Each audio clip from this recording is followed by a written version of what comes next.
Hey guys, welcome back to our channel. If you're new here, hi, my name is Anshula and today we are going to be chatting about books I hauled from McKay's. McKay's is one of my favorite bookstores in Tennessee. I used to live near the half-price flagship bookstore in Dallas, and when I moved to Nashville, I missed having a giant used bookstore near me. McKay's was like an answered prayer. It is mammoth. If you look through for a good deal, you can find so many amazing books for ridiculously low prices.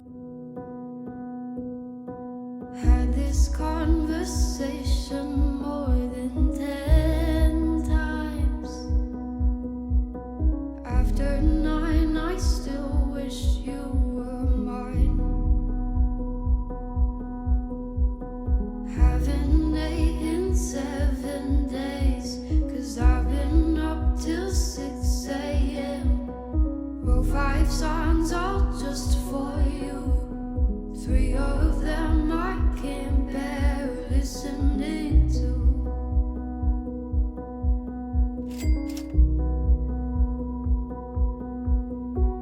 I'd give you the world like I promised I would, even though you wouldn't do the same. Everything that I picked up in my last mini haul was less than $5. I grabbed a copy of The Guest List by Lucy Foley for $3.50. This is one of my new favorite mysteries. It has a very Agatha Christie inspired setup. The backdrop is a remote Irish locked island sort of landscape. There's a bustling wedding, someone is killed, and you need to figure out the murderer. There are lots of perspectives to keep track of. Jules, the bride-to-be, Hannah, the +1, Olivia, the younger sister of the bride, Jono, the best man, Wifey, the wedding planner who is like desperately trying to keep everything under control. And these characters all seem random at first, but I like the slowly unveiled connections between the characters. The truths that were dished out about each of the characters in this book reminded me of Gossip Girl, not in terms of tone and content, but in the way that when you discover something new about a character, you raise your eyebrows a little and go, oh, that's what they were hiding. Okay then. And by the end of the book, you realize that everyone has a motive for murder.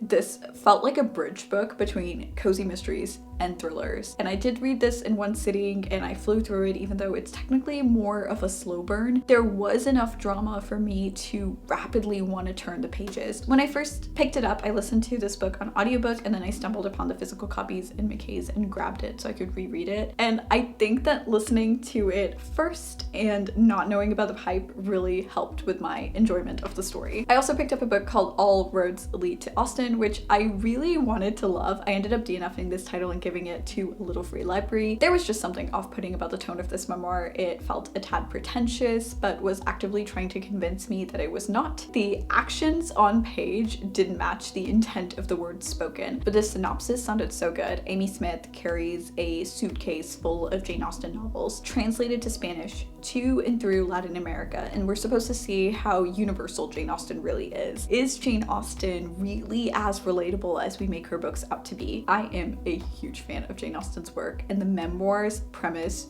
really intrigued me. Lastly, I picked up Booktowns, which is an adorable coffee table book. This book was over 75% off. I got it for around $2. Booktowns has become my bucket list. It is a list of small town literary destinations all around the world, from India to Norway. I had never heard of 90% of these places before diving into the book. There's even a place called Wigtown, Scotland, and I would love to visit. One day y'all might see a random vlog and know exactly why I visited. It's this book. Each of the destinations covered has a network of bookshops, book festivals, a book quarter, or just wonderful bookish attractions that make it perfect for book lovers. And I think it really fits what I love. Those are the books that I picked up from McKay's. Thank you so much for watching this bookstore vlog. Bye guys.